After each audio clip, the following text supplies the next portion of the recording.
ABP news पर आपके सामने पाकिस्तान के आतंक के अड्डे का अब मैं एक ऐसा वीडियो रखने जा रही हूं जो गवाही दे रहा है। मुरिदके में आतंक का अड्डा जो चल रहा था, पाकिस्तान का झूठ बेनकाब कर रहा है। मुरिदके में आतंकवाद का अड्डा, मलबे का मुआयना करते हुए आतंकवादी नजर आ रहे हैं। कंधों पर AK-47 रखी हुई है।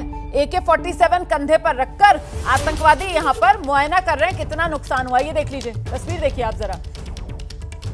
कंधे पर AK-47 है, कुछ के कंधे पर तो यहाँ रॉकेट लॉन्चर्स भी नजर आ रहे हैं। मतलब इस तरीके के असलों, इस तरीके के हथियारों के साथ ये यहाँ पर घूम रहे हैं। ये मुरिदके की तस्वीर है। मुरिदके आप सब जानते हैं, लश्कर-ए-तैयबा का हेडक्वार्टर यही मुरिदके में। मुरिदके आप जानते हैं 2008 मुंबई पर जो हमला किया गया था, उस हमले की पूरी साजिश यहां इसी मुरिदके में रची गई।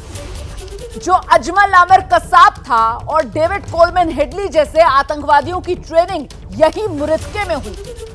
जो हाफिज सईद है उसी का गढ़ ये मुरिदके, और वहां मुरिदके पर निशाना भारतीय सेना की तरफ से साधा जाता है। और हमने तो दुनिया को बताया था कि हमने तो आतंक के ठिकानों को नेस्तनाबूद किया है। अब जो पाकिस्तान से तस्वीरें आ रही हैं वो तस्दीक कर रही हैं हिंदुस्तान के दावे की, क्योंकि वहां नुकसान का मुआयना कौन कर रहा है? ये आतंकवादी कर रहे हैं, जिनके कंधों पर क्या नजर आ रही है? AK-47 नजर आ रही है।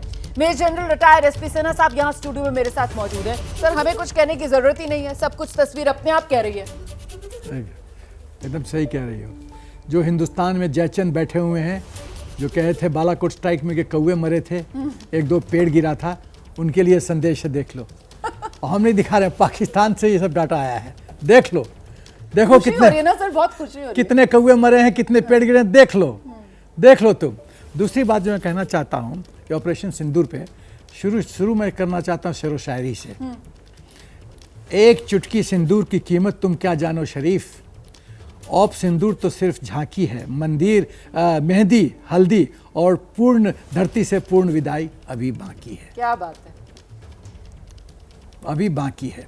बहुत ही इंटेलिजेंटली मोदी जी ने ये ऑपरेशन प्लान किया है। क्यों इंटेलिजेंटली मैं बोल रहा हूँ कि उनके हर एक चाल में, वो जैसे शतरंज में घोड़े का चाल होता है ना, कॉम्प्लेक्स, ढाई घर इधर भी जा सकता है, उधर भी जा सकता है, उधर भी जा सकता है, उधर सामने वाले को कंफ्यूज चारों तरफ से। तो उन्होंने क्या कहा, देखिए दोषी तो दोनों हैं, आतंकी हैं, आतंकवादी संगठन है, हाफिज सईद वगैरह वगैरह कंपनी सब हैं, और दोषी है पाकिस्तान का आर्मी चीफ मुनीर, और दोषी है ISI। सही, ये है जो क्रिमिनल लिस्ट। अब सवाल है कि दोनों को इकट्ठे करें या 1 by 1 पिकअप करें। तो मोदी जी ने इंटेलिजेंटली डिसाइड किया कि फेज 1 में आतंकी का जो यूनिवर्सिटी है उसको ध्वस्त करो। न रहेगा स्कूल, रहेगा यूनिवर्सिटी, न वहाँ से प्रोडक्ट निकलेंगे। ये उसका एग्जाम्पल है। ये जो एग्जाम्पल सामने आ रहा है ना सर, उदाहरण, जरा सा हम रुक करते हैं। हमारे साथ हमारे सहयोगी शिवांक इस वक्त मौजूद हैं, और शिवांक से जरा समझते हैं। शिवांक, हमने तो प्रेस कॉन्फ्रेंस में ही बता दिया था कि चुन चुन कर जो आतंक के ढांचे हैं उनको हमने नेस्तनाबूद किया है। अब वहां मुआयना करते हुए इस मलबे का तो साफ तौर पर खुलेआम आतंकवादी घूम रहे हैं, कंधों पर AK-47 टांग कर घूम रहे हैं। मतलब बचा क्या पाकिस्तान के पास? अब तो मुंह छुपाने के लिए भी कुछ नहीं है। जी बिल्कुल रुमाना जी, देखिए दो चीज़ें हैं। पहला तो पाकिस्तान सीधा सीधा एक्सपोज हो रहा है कि किस तरह से लश्कर के हेडक्वार्टर के ठीक बाहर बंदूक लेकर, रॉकेट लॉन्चर लेकर जो आतंकी हैं वो लगातार घूम रहे हैं। और क्योंकि इस पूरे चंग को सेना ने कॉर्डन ऑफ कर रखा था, बंद कर रखा था, उसके बावजूद इन आतंकियों को एंट्री दी जा रही है। तो आप देख लीजिए कि किस तरह का नेक्सस है सेना का और आतंकियों का।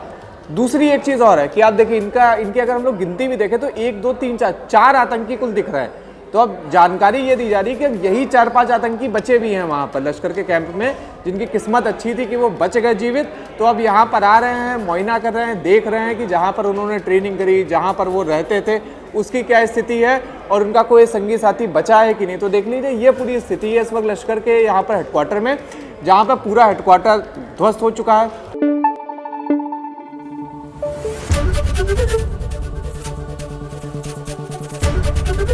ABP न्यूज आपको रखे आगे।